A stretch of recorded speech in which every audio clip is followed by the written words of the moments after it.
tell me, just speak into camera what your names are and your profession. Your family. Athena Finger, granddaughter of Bill Finger, co-creator and writer of Batman. Alethia Mariotta,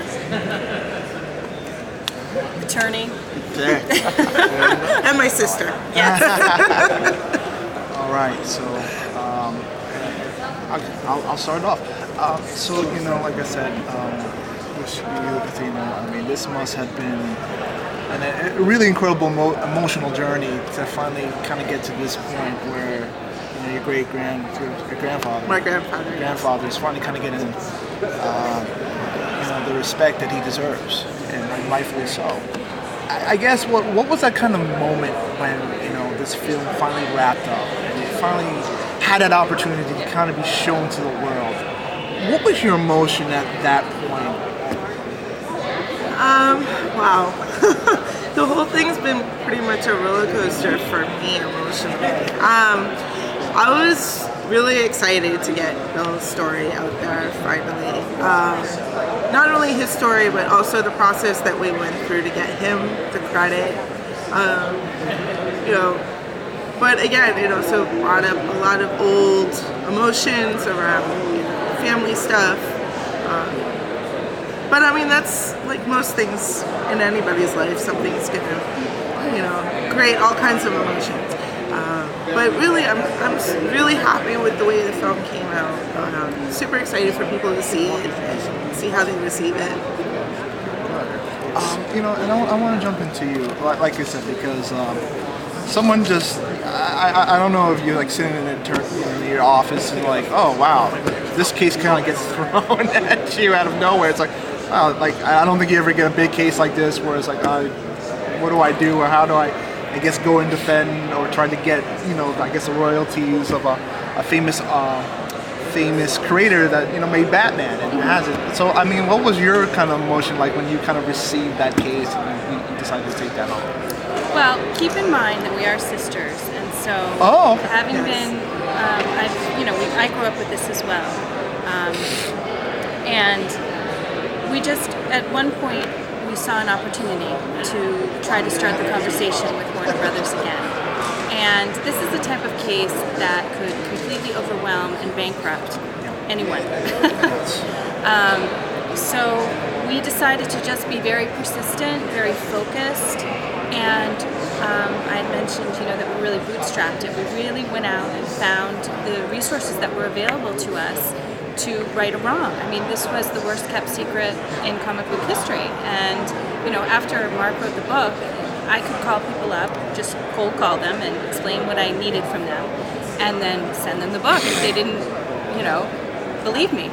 And frankly, doors were open to me. So we did use a lawyer through the Volunteer Lawyers of the Arts, who assisted us with the first legal position paper, and it was like 2 steps forward and then 1 step back, and it very much felt like just knocking on this enormous steel door, and we really didn't know whether we were going to get in. I mean, at every step of the way, we had no idea if we were going to get anywhere, but we kept just pushing on. We knew we were right, and we amazingly found these resources that eventually did get us in the door and able to speak to them and strike a deal where we got credit. Sounds a lot like you and the Schuster family went through the same thing. Yes, I have actually spoken with those heirs, and yes, had a very similar experience. He's also an attorney, and so a lot of what I did was just managing. But I believe he did spend money on attorneys, and we didn't do that. Again, like going through this journey, I imagine you probably picked up something from your grandfather. What did you guys learn very interesting, throughout this process? A little bit more about your grandfather.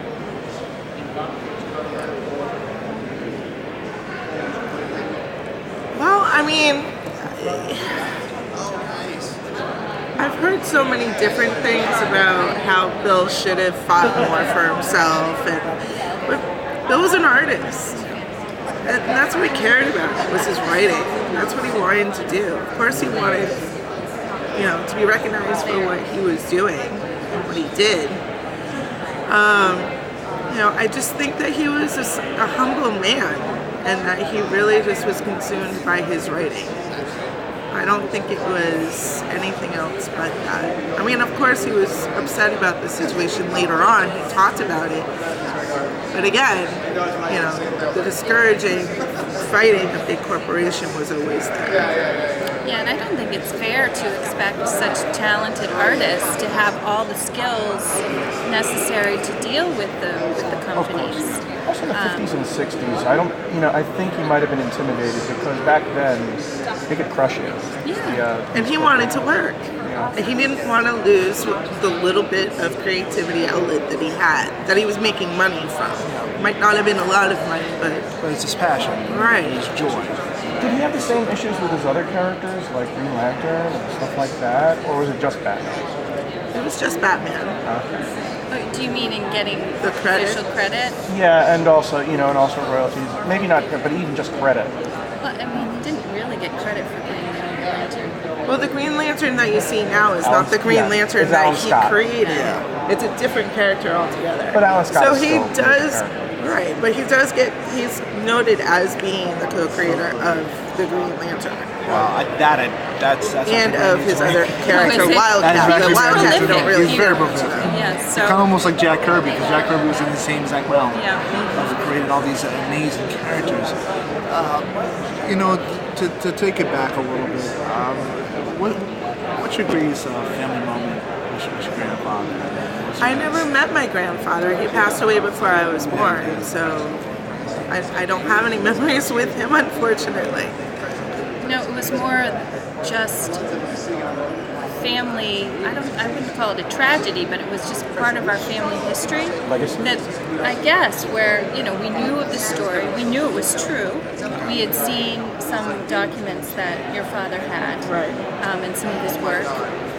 Fred Finger's work, which eventually was destroyed. And it was just something that we grew up with, and we really didn't think that he would ever get credit. We didn't think that opportunity would come about, and we certainly didn't think that we would be the ones to do it. Exactly.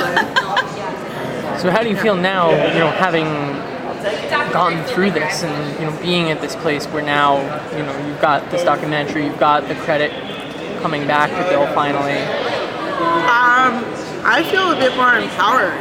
We went against a huge corporation, and like she said, we didn't have to hire a team of 15 lawyers to do it and put ourselves in a hole financially. We played it smart. We found the resources, or I should say, Alethia found the resources. We worked together, and it was really just. We knew it was something that needed to be done.